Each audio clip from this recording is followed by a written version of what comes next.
Hi everyone.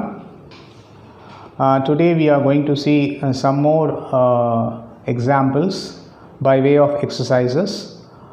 இதில் எப்படின்னு சொன்னால் இன்றைக்கி நம்ம என்ன பார்க்க போகிறோம்னா கொஷின் கேட்குறது, கேள்வி வார்த்தைகள் அப்படின்றதில் பார்க்க போகிறோம். முன்னாடி ஸ்டேட்மெண்ட்லாம் பார்த்தோம் இல்லையா?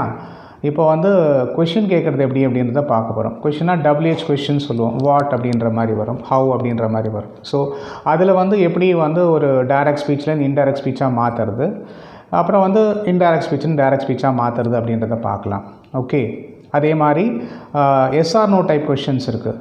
இஃப் வெதர் யூஸ் பண்ணி அதுவும் எப்படி சேஞ்ச் ஆகுது, ஒரு இன்டைரக்ட் ஸ்பீச்சில் இருந்ததுன்னா அது எப்படி டைரக்ட் ஸ்பீச்சுக்கு மாறுறது அப்படின்றதையும் நம்ம பார்க்கலாம்.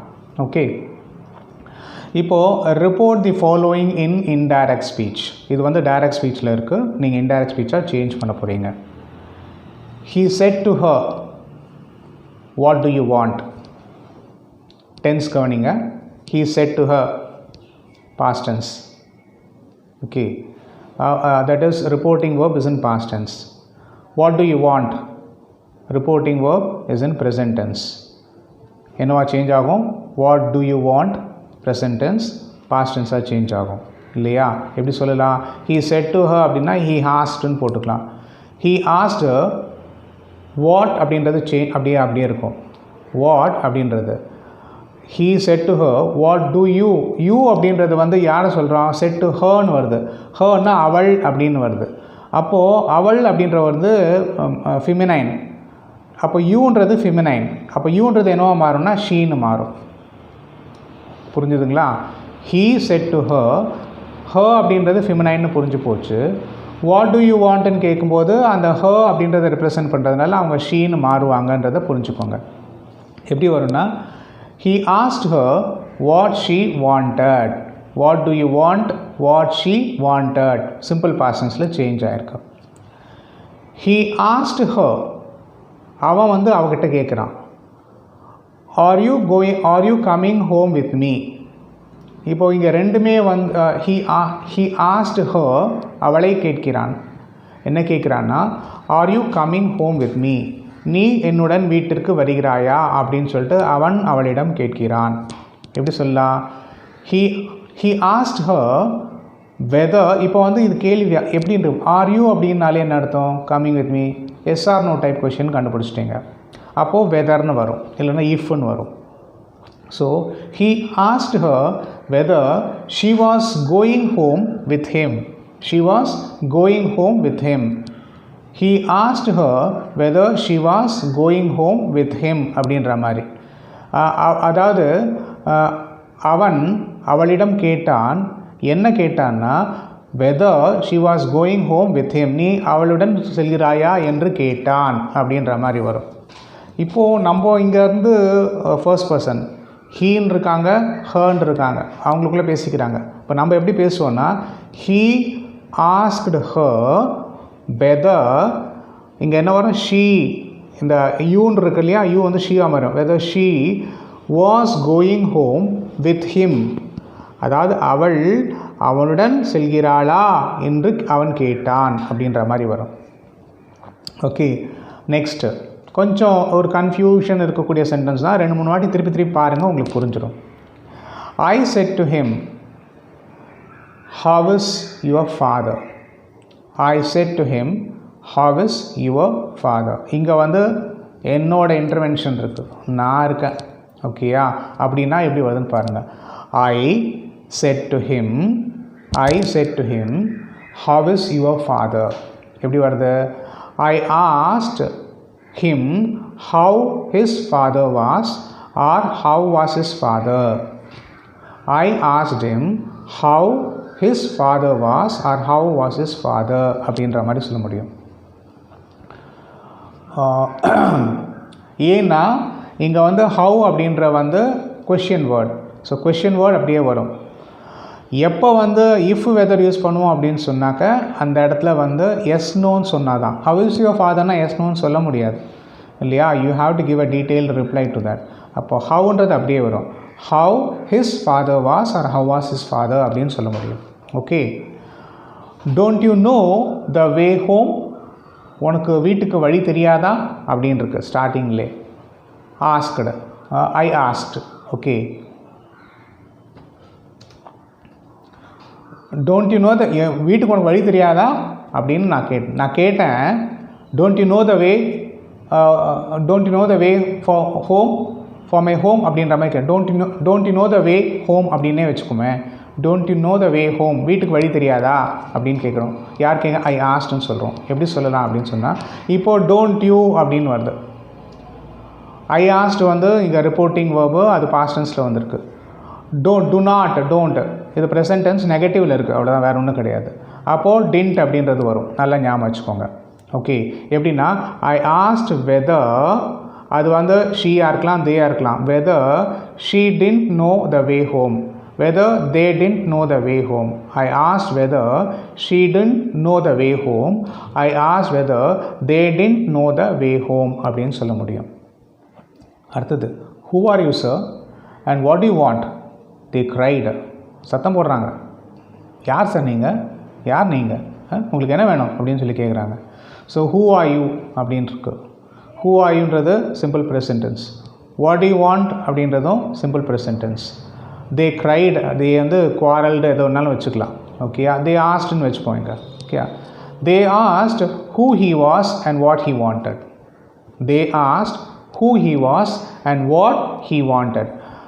அவன் யார், அவனுக்கு என்ன வேணும் அப்படின்னு சொல்லிட்டு அவங்க கேட்டாங்க அப்படின்ற மாதிரி வரும். சரியா? ஓகே, இப்போ இது வந்து நம்ம கொஷின் டேக் வச்சு பார்த்தோம், தட் இஸ் கொஷின் வேர்டு வச்சு பார்த்தோம், yes or no type questions வச்சு பார்த்தோம். இது ரெண்டுமே பார்த்தோம்.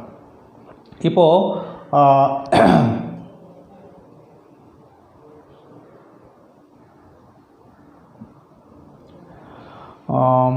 Malini asked.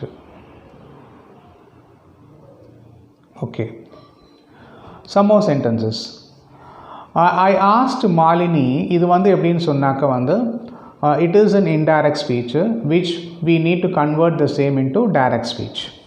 Okay, I asked Malini if she would lend me a pencil. If she would lend me a pencil அப்படின்னு இருக்கு. நல்லா பார்த்துக்கோங்க, என்ன வரும் அப்படின்றத பார்த்துக்கோங்க. எஸ் ஆர் நோ டைப்பான்னு பாருங்கள். ஓகேயா, will you lend me a pencil, yes or no type. எஸ்ன்னு சொல்லலாம், நோன்னு சொல்லலாம். அப்படின்னா அங்கே என்ன வரும், இஃப்ன்றது வரும். இதை நல்லா புரிஞ்சுக்கோங்க.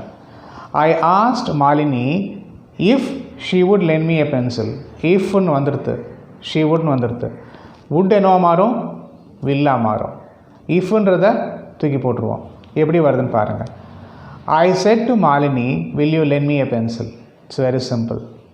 I said to Malini, comma, quotes, will you lend me a pencil? அப்படின்னு சொல்லலாம். He asked me where I was going. நான் எங்கே போகிறேன் அப்படின்றத அவர் கேட்டார் அப்படின்னு சொல்ல முடியும். நான் எங்கே போகிறேன் அப்படின்றத அவர் கேட்டார். He asked me where I was going. நான் எங்கே போய் கொண்டிருந்தேன் என்று அவர் கேட்டார். I was goingனா வந்துட்டு பாஸ்ட் கண்டினியூஸ், ப்ரெசன்ட் கண்டினியூஸாக சேஞ்ச் பண்ணிக்கோங்க. ஓகே, எப்படி சொல்லலாம் அப்படின்னாக்கா, he said to me where are you going. He said to me where are you going அப்படி. where are you, where I was going அப்படின்னு சொல்லும்போது நான் எங்கே போகிறேன்றதும் கொஷின் இருக்கிறது தான். அப்போது கேள்வி வார்த்தைகள் இருக்க மாதிரி இருக்குது இல்லையா. அப்போது WH கொஷின் இருக்குது, அது அப்படியே தான் வரும். ஒன்லி டென்ஸ் ஒன்லி சேஞ்ச் ஆகுது அப்படின்றத பார்த்துக்கோங்க. எப்படி சொல்லலாம், he said to me comma ஆஸ்ட்ன்னு தான் ஆட்டோமேட்டிக்காக செட் டு மீன்னு போட்டுக்கோங்க. வித்தின் கோட்ஸ் போட்டுக்கோங்க, கமா போட்டுக்கோங்க, வித்தின் கோட்ஸ் போட்டுக்கோங்க. வேர் ஆர் யூ கோயிங் அப்படின்னு வரும்.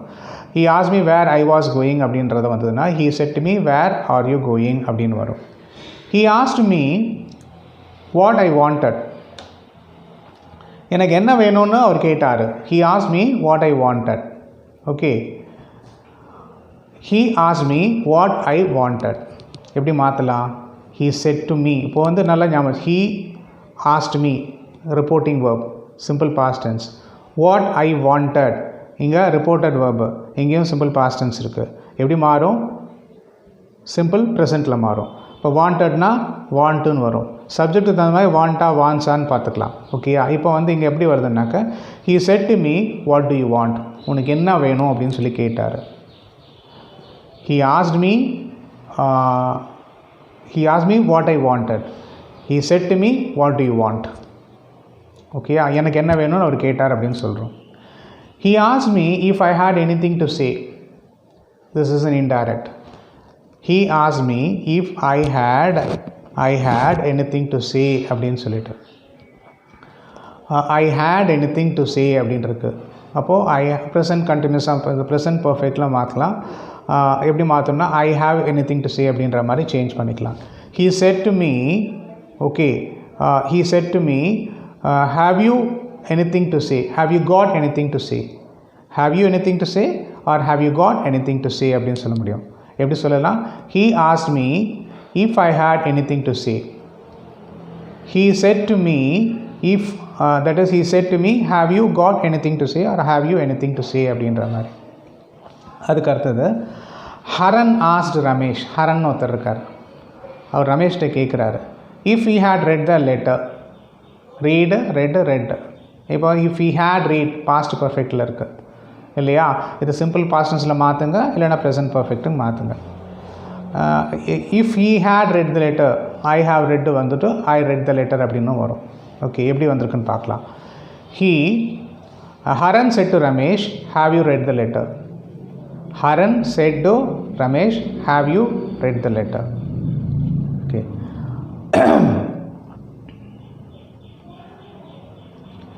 So with these things, what we have seen today is that ஓரளவு கிளாரிட்டி கிடச்சிருக்குன்னு நினைக்கிறேன். Because I am more concentrating on this direct speech and indirect speech just because என்னோடய school டேஸில் நான் ரொம்ப இதை பற்றி கஷ்டப்பட்டிருக்கேன். அது மாதிரி வந்ததுனாலே அதை அட்டெண்டே பண்ண மாட்டேன்.